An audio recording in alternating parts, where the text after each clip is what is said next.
President Pei, ito na po ang Ningxin Peel. Gawa ni Yun Yao. Makakagamot ito sa karamdaman ni Madam. Mabuti! Talagang karapat-dapat sa iyong pangalan, Director Gu, ng Yunsi Group. Ang Ningxin Peel, matagal nang mawala matapos mamatay si Rong Jin, pero nagawa mo pa rin. Sino naman to? Siya.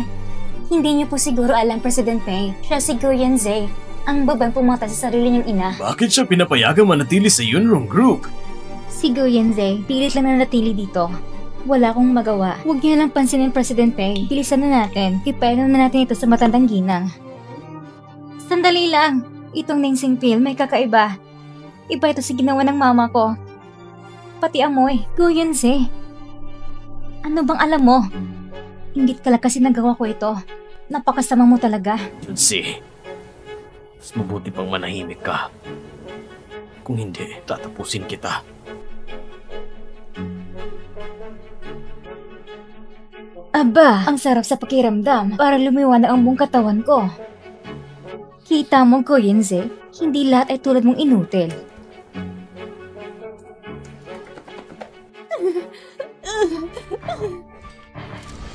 Ma! Nalason si Madam Pei. Delikado ang lagay niya. Nalason? Paano mo nagawang masaktan ang mama ko? Ano? Wala akong nilason. Hindi totoo yan. Xiaoze, tulungan mo ako. Ling Xiaoze, pati ikaw? Sangkot dito? Wala akong kinalaman dyan. Hindi ko rin alam kung paano nagawa ang gamot. Xiaoze, pati ikaw ba naman? Ikaw ang babae ka? Naglakas loob kang gumawa ng peking gamot para linangin ako? Hulihin niyo siya! Imposible. Nakita ko si Gu Yanzhe. Kaya talaga siya gumawa ng gamot. Ang sama-sama mo! Sinabi ko na sa inyo, hindi lahat kayo gumawa ng gamot na to. Yang Master Pei, ang lason ni Madam Pei, kaya kong gamutin. Miss Gu, talaga bang kaya mong lunasan siya? Basta't maligtas mo lang ang mama ko. Ano mang kondisyon? May hawak si Xiaoze na ebidensya lamang kay Gu Yanzhe sa pagkamatay ng mama ko. Ibigay mo sa akin yon. Xiaoze, pati ikaw, tinatrider mo ako? Lin Xiaoze, mas mabuti pang ibigay mo na yan. Kung hindi, kakanselahin ko ang kasunduan. Wag naman, President Pei. Ibibigay ko ngayon din. Xiaoze, hindi mo ibibigay ang ebidensya, di ba? Hindi mo ko ipapahama. Tumahimik ka.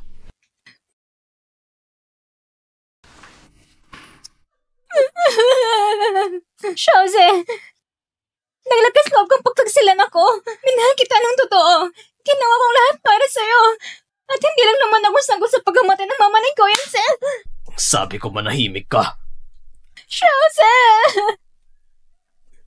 Miss Gu, sapat na ba ito?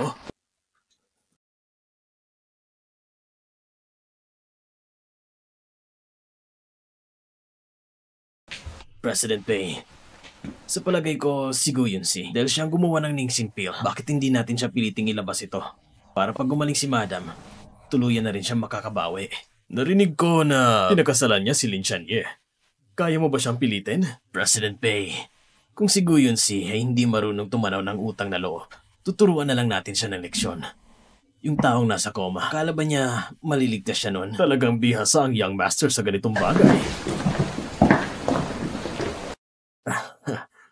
Gabi na, pero di pa rin siya umuwi.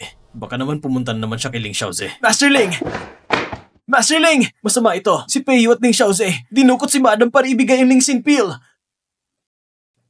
Ibigay mo sa akin ang Ningxin Peel. Hindi pwede. Gagawa na lang ko ulit. Hindi pwede. Hindi na makakapaghintay ang mama ko. Ibigay mo na lang ang nagawa mo. Kung hindi, tignan natin kung anong mangyayari sa'yo. Taksil ka. Ako nagpagaling sa mama mo. Ikaw... Kung hindi mo ibibigay, ipapakita ko sa iyo kung ano ang tunay na pagtataksil. Hindi ko talaga ibibigay sa'yo. Bakit mo ako pinipigilan? President Pei, ganito kasi. Sa tingin ko, ang mahalagang bagay na yon, daladala niya palagi. Ay! Wag. President Pei, hindi yon ang ibig kong sabihin. May hindi lang kayo alam. Kami ni Gu Yanzhe, may pinagsamahan kami. May connection kami dati. Ganito na lang, lumabas muna kayo sandali. Nangangako ako sa inyo na mahahanap ko yon. Sige, isipin mo na lang itong gandipala mo. Ikaw muna ang bahala dito. Pupuntahan ko muna ang mama ko. Sige. Ling Xiaoze, huwag kang alapit.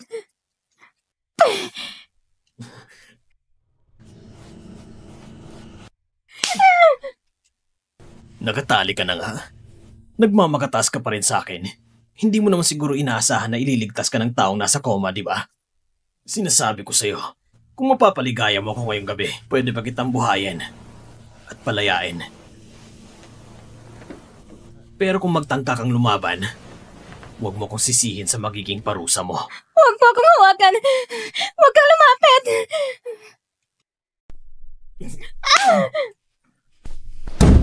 Yun si!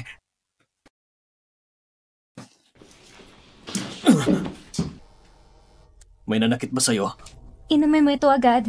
Ito yung Ningxin pill? Ginawa ko ito gamit ang Ningxin cream na binigay mo. Bilis, inumin mo. Kung hindi, aagawin nila ito sa'yo. Ibig sabihin, para talaga sa akin ang gamot na to? Nangako akong ililigtas kita. Mag-ingat ka! Guyonsi! Isa kang babaeng walang kwenta!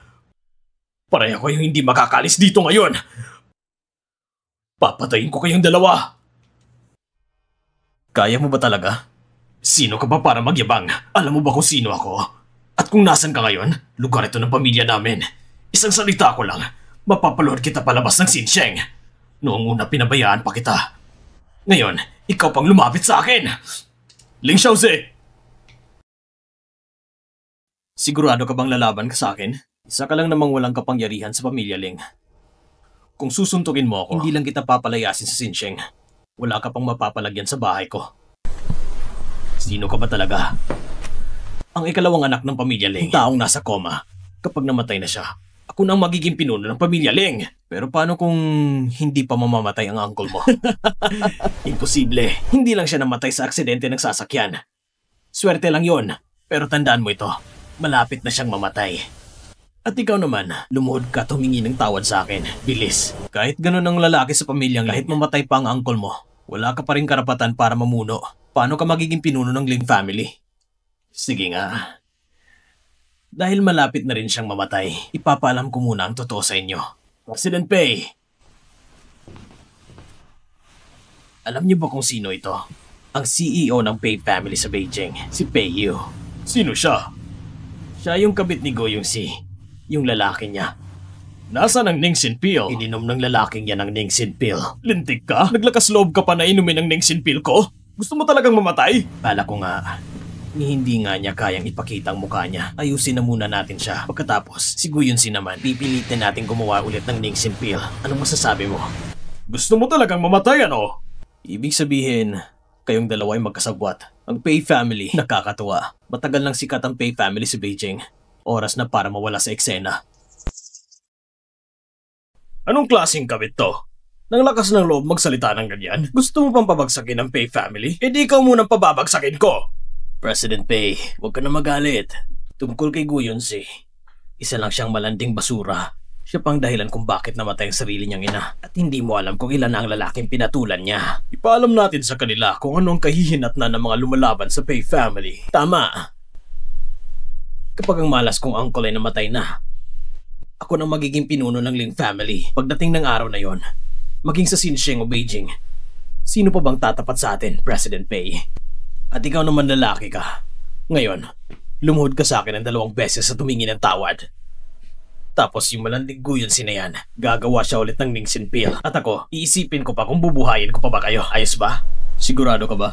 Alam kong takot ka na, kaya lumuhod ka na lang. Bakit naman ako matatakot? Baka ikaw lang ang natatakot. Anong kalokohan ang pinagsasabi mo? Hindi kita mapapaluhod? Sino ka ba sa tingin mo? Yung third uncle ko. Sayang nga lang. Malapit na rin siyang mamatay. Hindi siya makakarating. Wala nang satsat. Umpisahan na natin yan. Baka magsisi ka pa mamaya. Tama na yan. Tumigil ka na sa pagbibida mo. Tingnan natin kung sino ka talaga. Kung matatakot mo ako, ako ang luluhod sa'yo at tatawagan kitang master.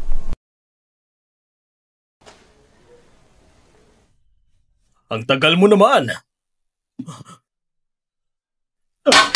Third Master, bakit ka nandito? Kung hindi ako pumunta dito, paano ko malalaman ang pakikipagsabuatan yung dalawa? Uncle, mali ang iniisip ninyo. Hindi ba sinabi mo hindi ka natatakot sa akin? Gusto mo pa akong paluhurin? Uncle, mali ang iniisip ninyo. Tama. Pinaghihilaan ko lang na siya ay may kaluguyan na lalaki. Natakot lang ako na baka traidorin ka niya. Uncle, kahit na sa puntong ito, nagsisinungaling ka pa rin? Beo. Gising na ang uncle ko. Siguradong patay tayo ngayon. Di tapusin na lang natin ang lahat. Third Master, huwag niyo akong sisihin. Sa pagiging malupit! Wag! Huwag niyo akong sisihin sa pagiging malupit! Wag!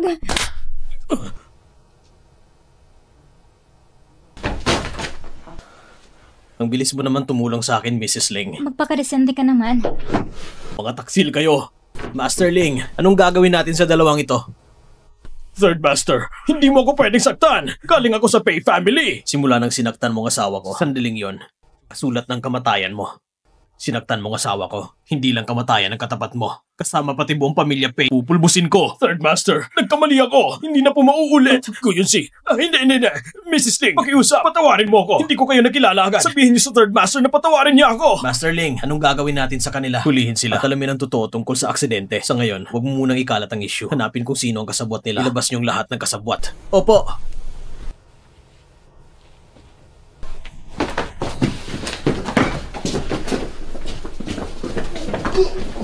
Hindi ba sinabi ko sa'yo, ang asawa ko, hindi nila pwedeng saktan? Masakit ba? Hindi naman. Kung huhulihin ko si Ling Xiaoze, masasaktan ka ba? Masaktan? Gusto ko nga siyang mamatay agad.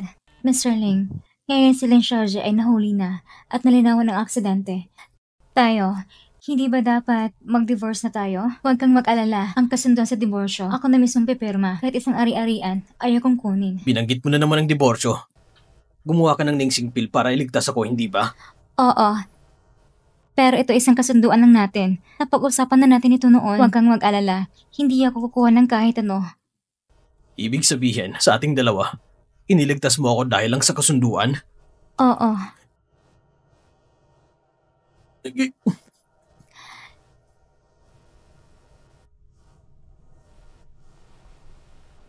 Leng Xiangye, sa ginawa ko ngayon, siguro hindi mo iisipin na may gusto ako sa'yo.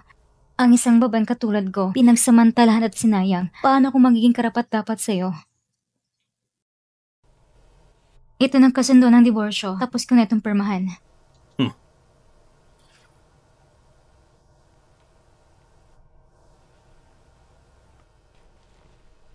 Guyon-si, ano ba talagang gusto mo? Master Ling, ang inihiling yung files tungkol kay Mr. Gu. Hawak ko ng ebidensya.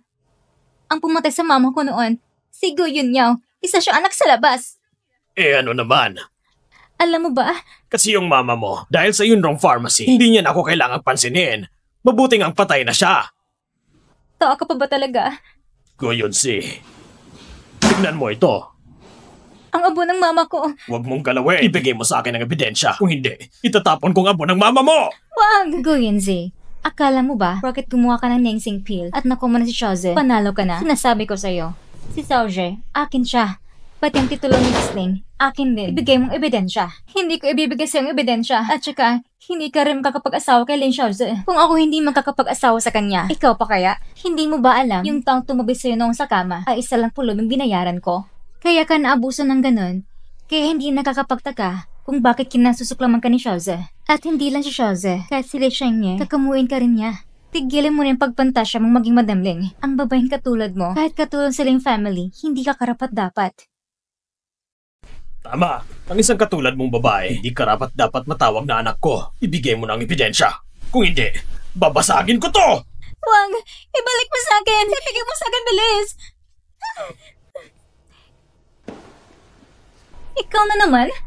Guyenze, ngayon kahit sinong lalaking dinadala mo dito sa kumpanya, yung asawa mong comatose, kung malaman niya ito, baka magising sa galit. Inapi ka na naman nila. Yung abo ng mama ko, nasa kamay nila. Sinong nagsabing pwede kang pumasok dito? Lumayas ka! Ang lugar na ito, hindi para sa lalaking katulad mo! Naglakas loob ka pang saktan ako? Ito ang Yunrong Pharmacy! Teritoryo ko ito! Ikaw na nga ang nangaapit tapos naluntok ka pa! Tama! Si Guyenze ay asawa ni Xiangye. Kahit na kumato siya, pinabas mo siya ng ganyan? Parang gusto mong mamatay, ano? Ako si Lin Xiangye. Paano ko babastusin ang sarili ko? Ikaw si Lin Shengye? Kung ikaw nga si Lin Shengye, luluhod ako ngayon mismo at humingi ng tao sa buong Sinsheng. Kilala si Lin Chanye bilang comatose. Akala mo ba mga tanga kami? Tatawagan ko pa ang pamilya Ling ngayon din. Hindi na kailangan. Ano? Natatakot ka na? Kahit na matakot ka pa. Ako pa rin ang kaanak ng pamilya Ling.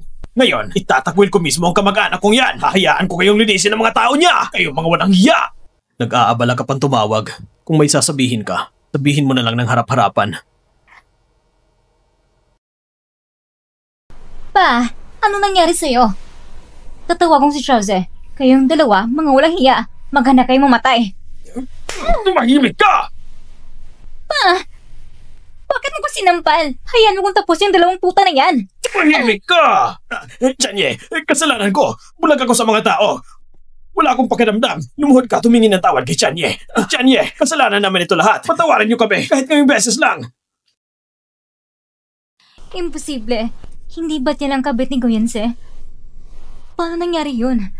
Chanye, patawad po, Chanye. Kasalanan ko, hindi ko kayo nakilala. Patawad talaga. Pero hindi ako ang dapat niyong pagsabihan ng sorry. Si Gu Yunsi. Ang babaeng yan, hindi siya karapat dapat maging asawa mo. Ako ang may kasundo sa'yo sa kasal. Ako yun, pwede pa nating ibalik. Tama, Chanye. Si Gu Yunsi, mula bata pa, pasaway na talaga. Magulo ang personal na buhay niya. Kung ikukumpara siya sa anak naming si Yunyao, langit at lupa ang agwat nila. Master Ling.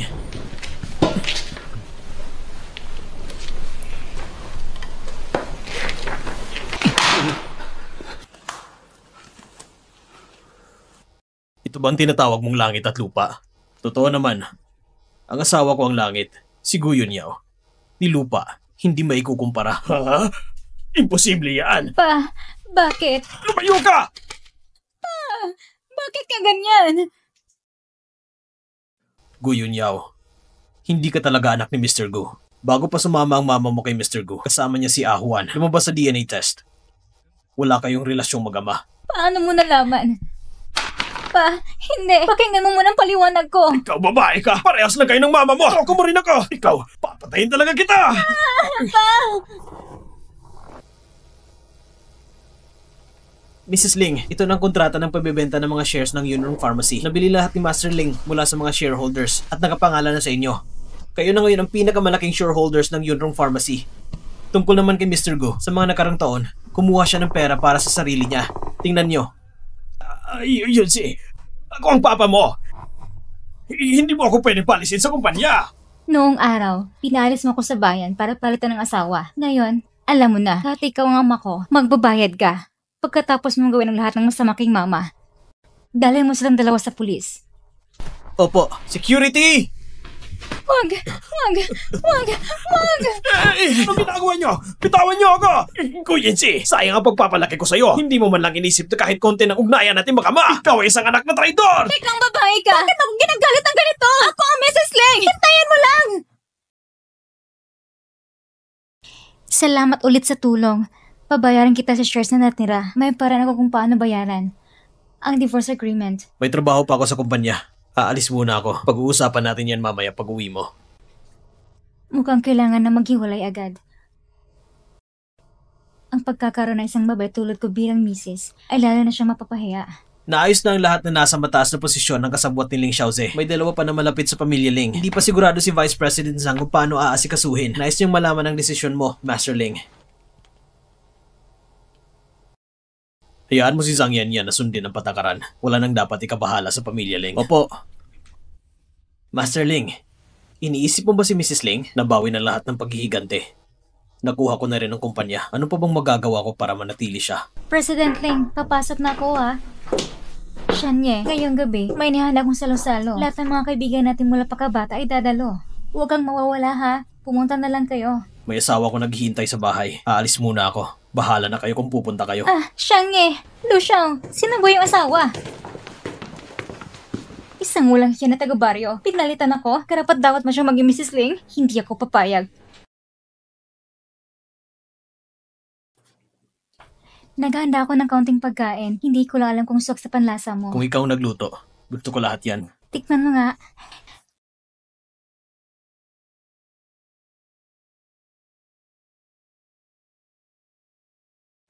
Tama ka, Chanye. Yung pera sa shares. Hindi ko binili para bayaran mo. Hindi yun yung dahilan kung bakit ko ito binili. Ano bang gusto mo? Ano sa palagay mo? Wala kang kailangang bayaran. Isipin mo na lang ito ay para sa ating pagsasama. Kooperasyon? Naghahanda ang Lane Group na pumasok sa industriya ng medisina. Bakit ayaw pa rin makipagtulungan? Oo, gusto namin. Cheers para kay Shanye sa pagtitiwala sa akin at pagbibigyan ng pagkakataong makipagtulungan. Cheers! Salamat kay Shanye sa tulong at pag-aalaga sa akin itong mga nakaraang panahon. Tama na. Hindi mo kailangan ng alak para magpasalamat. Uminom ka lang ng konti. Walang problema. Masaya tayo ngayon. Nalasing ka na ba? Ay, hindi. Hindi ako madaling malasing kahit pa umiinom akong marami. Tingnan mo, kaya kong maglakad ng diretso. Mag-ingat ka.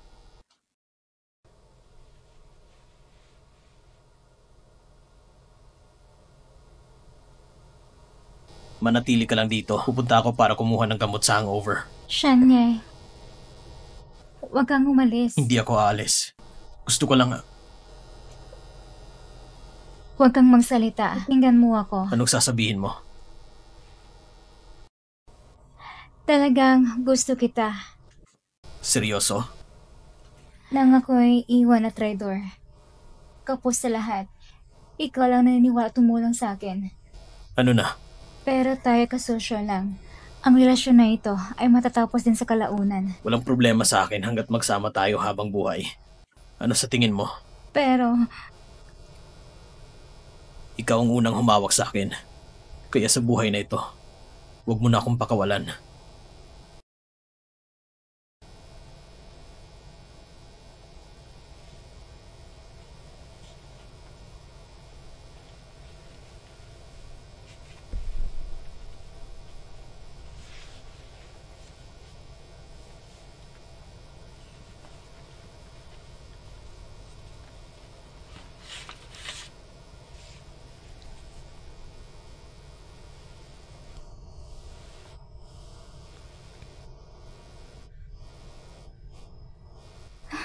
Diyos ko, ano bang nagawa ko kagabi? Ano ba talagang nangyari?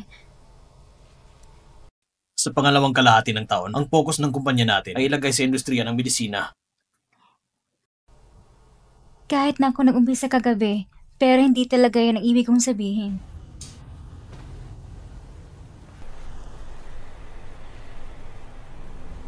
Pumili ako.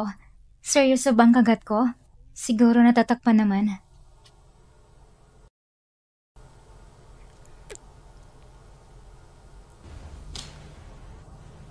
Totoo pala na ikinasal na si Mr. Ling. Sabi nila, hindi siya interesado sa mga babae. Si Mr. Ling ay parang matandang puno. Namumukadkad din pala.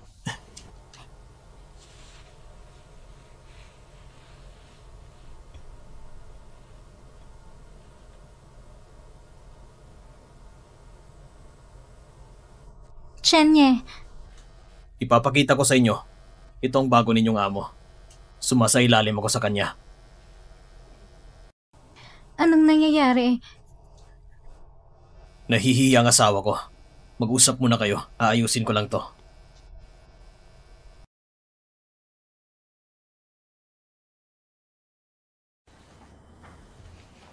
Hindi ba ako nananaginip? Unang beses ko makita si Mr. Ling na nakangiti. Siya siguro ang ginangling kanina. Ang ganda niya. Kaya pala nagustuhan siya ni Mr. Ling. Sabi ni Manager Zhang, ayaw ni Chanya sa mga babae kaya hindi pa siya nakakasal. Pero sa tingin ko, akala ko talaga bakla siya pero ngayon hindi pala. Pag-usapan ninyong proyekto. Hindi ang personal na buhay ni Shanye. Sinabi sa akin na may emergency. Anong nangyari? Nasugatan ako. Paano ka nasaktan? Saan? Bakit hindi ka pumunta sa ospital? Paano ko ito dadalhin sa ospital? Siyempre, kung sino ang kumagat, siya rin ang maggagamot. Aalis muna ako para kunin ang first aid kit. Ikaw ang pinakamabisang gamot. Shanye, may sasabihin ako sa'yo. Ikaw ba si Go Yenzi? Akong pangalang manager ng Lane Group. Magkaibigan kami ni Shanye mula pagkabata. Mabuti ang relasyon namin. Hello? Hindi gusto ni Shanye na pagsamahin ang trabaho at personal na bagay. Mrs. Ling, alam mo dapat ang hangganan. Katatapos na namin ng meeting. Bigla ka nag-video call. Naabala kami ng gusto. Siya si Mrs. Ling. Walang nag-aabala o hindi nag-aabala. Lalo na ngayong dumating siya. Hindi para sa personal na bagay. Para saan nga ba, Shanye? Huwag kang magalit sa pananalitang ito. Si Miss Go ay isang simpleng taga-baryo. Ang negosyo na pinag-uusapan natin, hindi niya maintindihan. Mag-ingat ka sa mga sinasabi mo. Plano ko na makipagtulungan sa Yunrong Pharmacy. Dumating ang asawa ko ngayon para pirmahan ng kontrata. Yunrong Pharmacy? Manager Zhang, kumusta? Ako ang bagong presidente ng Yunrong Pharmacy. Sa mga susunod na kooperasyon, pakitulong po. Sige. Pwede bang lumabas ka muna? Miss Go, dito po kayo. May gusto kong sabihin sa'yo. Sabihin mo na dito. Sige, hindi ako naalala kung marinig ni Shanye. Kahit mag-away tayo. Si Shanye ay palagi nasa panig ko. Manager Zhang, anong ibig mong sabihin? Go Yanzi, masamang reputasyon mo sa New City. Kung kasama mo si Shanye, lalaitin lang siya. Pinapahalaga ng lalaki ang kanyang dangal. Kung may kaunting pagkakalam ka sa sarili, dapat mong iwan siya ng kusa. Hindi ba sabi ni Manager Zhang na ayaw ni General Lin ng person na pakialaman sa trabaho? Kung malalaman niya na nakikialam ka ng ganito, hindi ba siya magagalit? Ikaw! Bukod pa riyan, kung talagang iniintindi mo siya, nung naging nakoma siya, nakahiga sa ospital, nasaan ka noon? Nung mga nakarang araw, nasa abroad ako para sa isang proyekto. Akala mo ba makakapangasawa ka na isang Ling? Ibig sabihin sa puso mo, mas malagang proyekto kaysa sa kaligtasan niya. Naintindihan ko na. Anong kalokohan ang sinasabi mo? Ako as si Shang ay magkabata. Sa loob ng maraming taon, palagi ako nasa tabi niya. Ang relasyon namin, hindi pwedeng pakilaman ng mga tulad mo. Manager Zhang, ito lang bang gusto mong sabihin? May iba pa ba? Kung wala na, aalis na ako. Ikaw? Isa ka lang simpleng taga-baryo, pero gusto mo maging Mrs. Ling? Hintayin mo lang. Gagawin ko ng lubos ng kahihiyan mo. Tama si Zhang Yanyan. Ang isang babae na katulad ko, ang pakakasalan ni Ling Xiangye ay nakakasira lang sa dangal niya. Dapat ay makipag-iwalay ako sa kanya agad. Shanye! Sa susunod, kung papasok ka, kumatok ka muna. Shanye, bakit bigla kang lumalayo sa akin? Dati, dyan ako palagi nakakapasok ng basta-basta. May problema ba? Shanye, si Miss Go ay taga-baryo lang. Masamang reputasyon niya. Hindi bagay bilang misis ng presidente. Kung kumalat ito, maging katawa-tawa ang buong pamilya dahil sa kanya. Ang magiging Mrs. Ling ay siya lang. Sino ang aakalang magbibiro? Sabihin mo sa akin. Pipigilan ko kung tumatawa pa sila. Simula ngayon, ayoko na marinig ito mula sa bibig mo. Kung hindi, diretso ka na lang sa sangay. Shanye! May problema ba? Lumabas ka. Dumating na naman ang Mengde International Trade para pag-usapan ng proyekto. Karapat dapat ba sila makipag-ugnayan sa atin? Palisin mo sila! Pero bakit? Hindi mo na ako pinapakinggan? Gusto mo na akong magalit? Si Manager Lin ng Mengde International Trade ay bayaw ng asawa ng Pangulo. Kaya tingnan mo, dapat ba nating ipalam kay Mr. Ling? Bayaw, tawagin mo si General Manager Lin sa opisina ko. Manager Zhang, hindi ko inaasahan na may oras ka pagkipagkita sa akin kahit ikaw isang dakilang tao. Narinig ko na ikaw ang bayaning Go Yanzi. Tama po.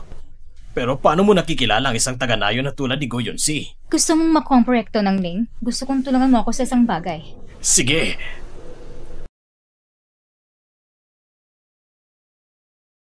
Hello, tita. Nandito ka na sa Sensheng. Dadalaw rin si Kuya at Bayaw.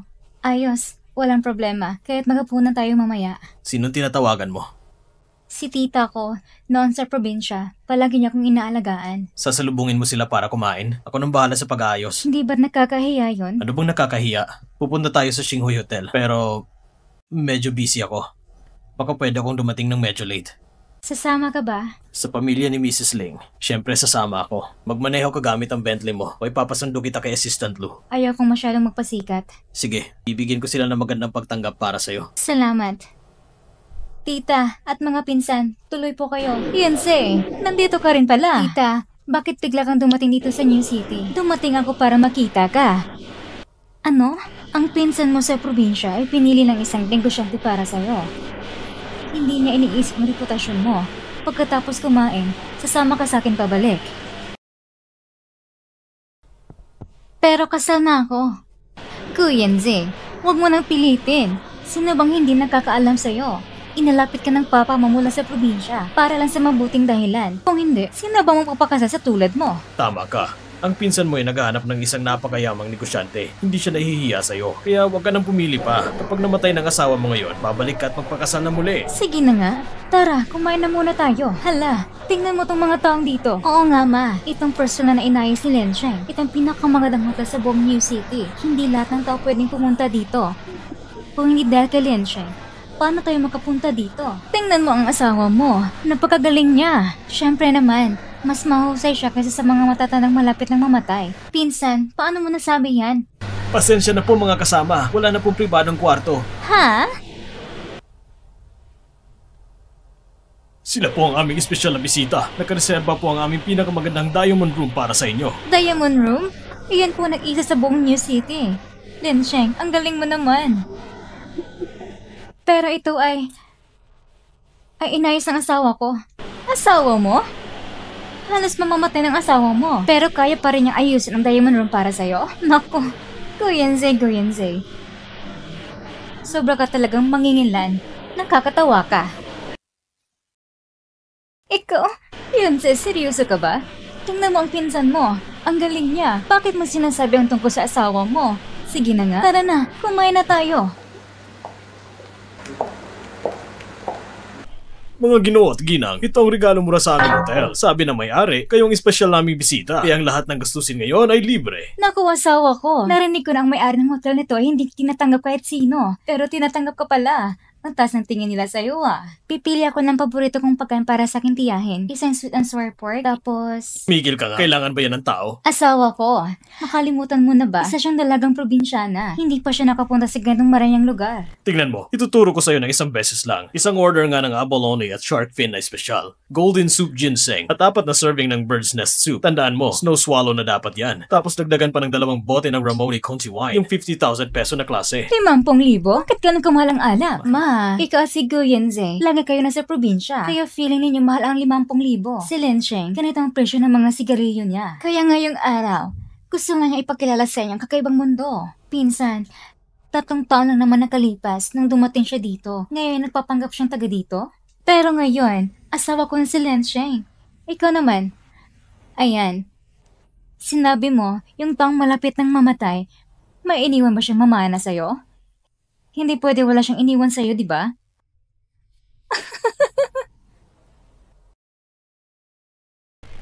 Sige, hindi ako mag-iinom ngayon kasi masamang pakiramdam ko. Huwag kang maarte. Sana sinabi mo na agad na ganito ka naman lang. Hindi ka namin uurungan. Lalo na nga utang mo ang aming tulong. Kaya nakarating kasi ganitong marayang lugar. Sabi mo, hindi mo kami bibigyan ng isang tagay. Hindi yata makatarungan yan. Sige na.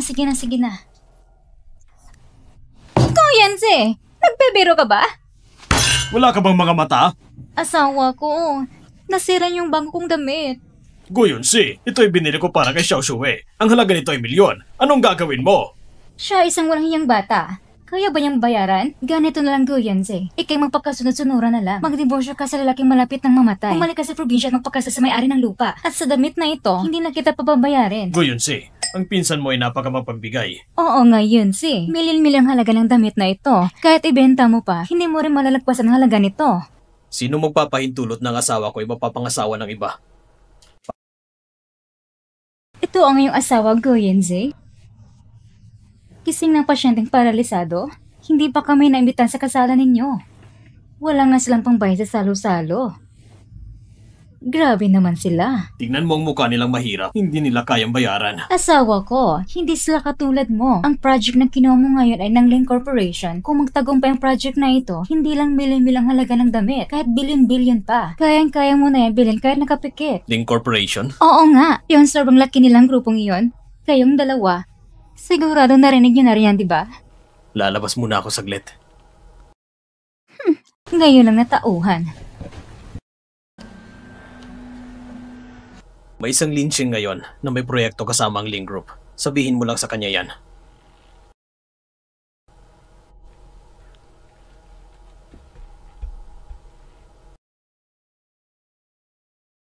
Hello, Assistant Lu. Bakit mo ko tinatawagan? Isang karangalan ito para sa akin. Linsheng, iniatas ni Master Ling ang proyekto sa'yo.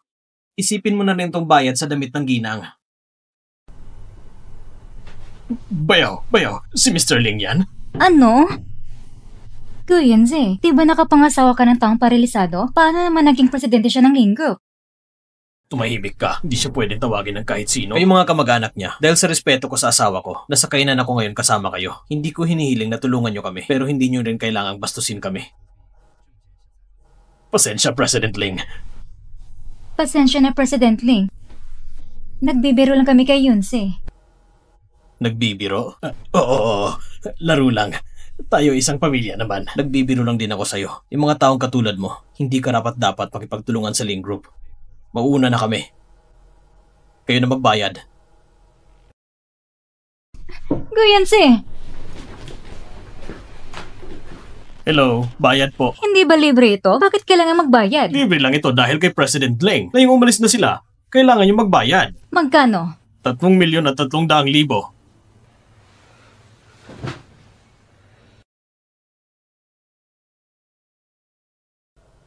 Kanina, halos wala kang kinain. Anong gusto mong kainin? Bibilhan kita. Hindi na kailangan. Salamat sa'yo kanina. Pirmahan mo ng kasunduang ito. Nakita na ng mga kamag-anak. Kung makikipaghiwalay ka pa, may problema ba? Hindi ba sapat ang Starshine Hotel? Hindi ko naman pinag-uusapan na yung status at pera. Bakit nga ba? Gusto mo ba talaga makipaghiwalay? Hindi ba totoong sinabi mo nung nalasing ka? Nung sinabi mong gusto mo ako? Lasing ako. Hindi dapat paniwala ng sinasabi ng lasing. Pero para sa akin totoo. Makipagsama ka sa akin, maaaring maapekto ang reputasyon mo. Anong iniisip mo? Nandito ako. Hindi ko hayang pagsabihan ka ng kung ano-ano. Ako? Nandito ako. Hindi mo na kailangan mag-alala. Wala nang dahilan para mag-alala. Pag-isipan mo ito na mabuti. Hindi ba sinabi mo na mag-iisip ka muna? Umuwi muna tayo at mag-isip. Sa bahay natin. Shanye, bakit mo ako tinatawag? Yun bang pinsan at bayaw ni Yunsi? Ikaw bang tumawag sa kanila? Shanye, pakinggan mo muna ang paliwanag ko. Ginagawa ko ito para sa'yo. Ang problema namin ni Yunsi, hindi na kailangan ng ibang tao na makialam. Bukas, diretso ka na sa branch sa ibang bansa. Kung may mangyari ng ganito, hindi na ito magiging ganun kadali. Shanye! Lumabas ka muna. Dahil sa isang probinsyana, pinalayas mo ako sa ibang bansa. Walang hiya ka, Guyenze. Hindi kita palalampasin. Akala mo madali akong aalis? Hindi gayon kasimple. Guyen Yao? Hindi ba siya kapatid ni Guyenze? Nakakulong na siya. Nakakatuwa. Gusto kong makita siya.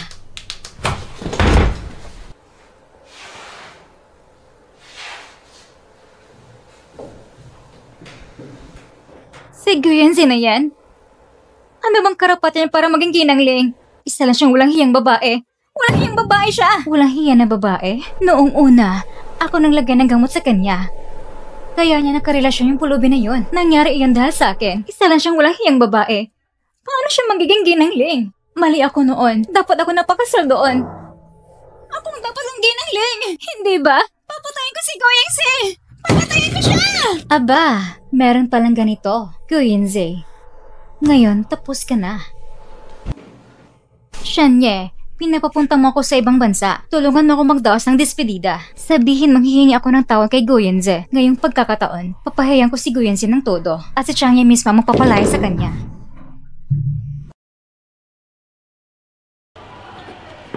Bakit kasama mo pa rin ako sa piyesta ng Pamilya Ling? May problema ba kung dadalhin ko ang ginangling ko?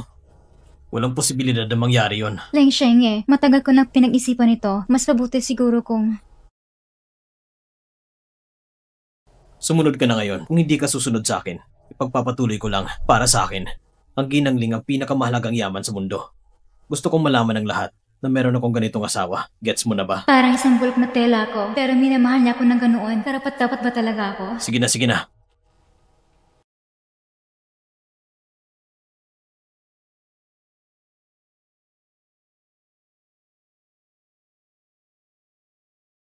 Ito ang unang beses na may kasama si Mr. Ling. Kakaibang ganito.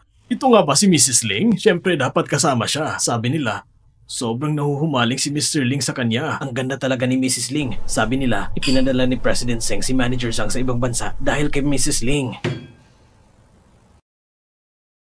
Shenge, Hindi ka pa ba hihingi ng tawad sa asawa ko? sa nangyari noon, patawad na. Yunse, hindi ka ba nagagalit? Siyempre, magagalit ako at hindi ko balak patawarin ka.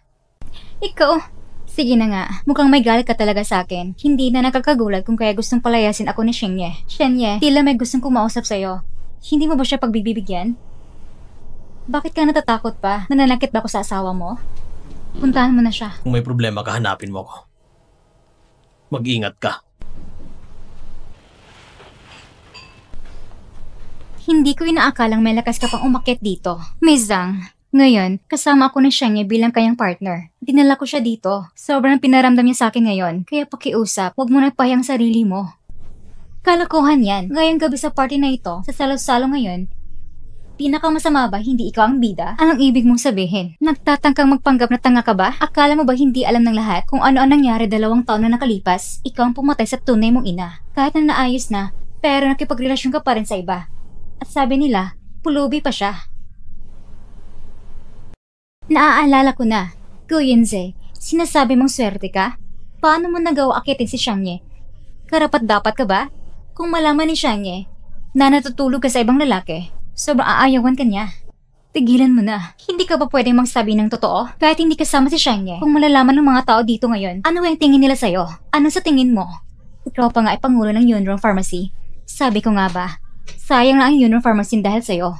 Sabi ko itigil mo na! Kung may kaunting alam ka sa sarili mo, mas mabuting umalis ka na. Kung hindi, hindi lang ang mukha mo masisira. Pati ang mukha ni Shengye, masisira rin dahil sa'yo. Walang hiya.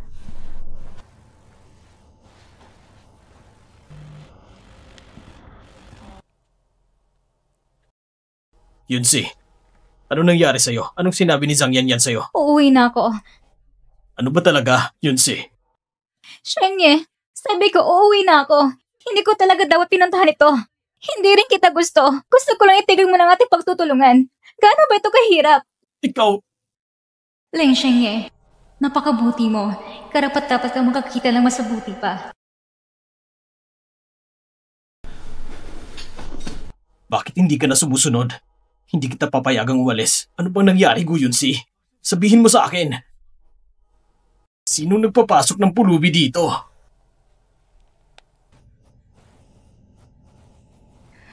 Hindi pwede. Hindi pwede. Palayain mo ako. Yunsi! Kalimutan mo na ba ako? Sobrang inisyatibo mo nung gabi na yon. Gusto kita ng sobra. Bakit hindi mo ako hinanap? Nakalimutan mo na ba na dati tayong mag-asawa? Sinong nagdala sa kanya? Shengye, ito ang pulubi 2 taon na nakaraan. Yung gabi na iyon, ang taong natutulog kay Guyenze, ang sarili ng ina ay may malubang sakit sa kama, pero siya lupapas pa rin, walang pinipili, nagkakahiya. Natulog kasamang ibang lalaki? Kakaiba naman ang panlasa niya. Hindi siya bagay kay President Ling, nakakadiri. Napakalaswa naman ng babaeng ito. Hindi siya karapat dapat maging ginangling. Ang pamilyang Ling Shengye ay isang malaking korporasyon. Paano kayo magkakaroon ng ganitong maruming ginangling? Yunsi! Huwag kang lalapit! Shengye, ako na magpapalayas ng babaeng marumi na ito. Tama na! Huwag kang mag-alala. Nandito ako. Hindi kita papayagang apihin ng iba. Shengye, marumi siya. Pinaglaban mo pa rin siya? Tama! Ikaw, tinatanggap mo pa rin siya? Dahil 2 taon ang nakalipas, ako ang taong nagkaroon ng relasyon sa kanya. Ano? Shengye, talaga ba? Oo, ako yun. Kung isipin, kailangan ko pa nga magpasalamat sa pamilya ko dahil dinala nila sa tabi ko ang isang tulad mo. Ang posisyon bilang ginangling ay para sa'yo lang. Totoo ba? Oo, 2 taon na nakalipas. May plano kong ibitag ka at nakilala kita sa hotel at ikaw nagligtas sa akin. Hindi ito posible! Sabi sa akin ni Guyan niyo, nagpulubi daw yun! Mukhang ikaw ang susunod kay Guyon Yao. Mukhang ikaw nang susunod kay Guyon Yao. Hindi na ako makakampante sa'yo. Mukhang hindi ka pa rin natututo, ha? Ginagawa ko ito para sa'yo! Sige yan siya, hindi karapat dapat sa'yo sa paningin ko! Si Guyon si mas maganda pa sa'yo. Mas maganda pa sa lahat ng babae dito. Dapat sinabi ko sa'yo agad. Talaga bang ikaw yun? Oo. Simula pa nung 2 taon na nakalipas, nagsimula ng ating kapalaran. Huwag ka nang umiyak. Simula pa lang. Ako lang ang meron ka. Ngayon, may tatanong ako sa'yo.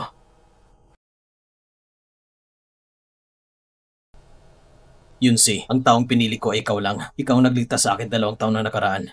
At ikaw ang mabuting tao. Ikaw ang nagligtas sa akin. Simula pa noon, ang relasyon natin ay hindi lang tungkol sa pagtutulungan. Gusto kita. Mahal kita. Bibigyan mo ba ako ng pagkakataon at hayaan mo kong protektahan kita?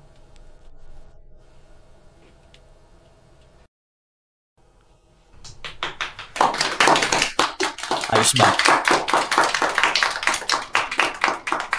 Mahal ko, huwag mo na akong iiwan, okay?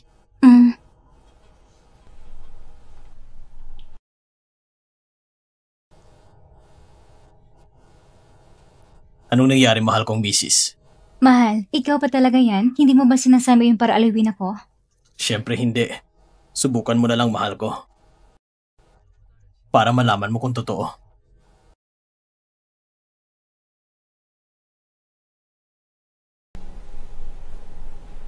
Tinanggal na si Zhang Yanyan mula sa Ling Group. Patuloy ang pamilya Zhang sa paghihingi ng awa. Pero gaya ng sinabi mo, lahat ay tinanggihan. Sige, kukunin ko muna ang mahal kong misis.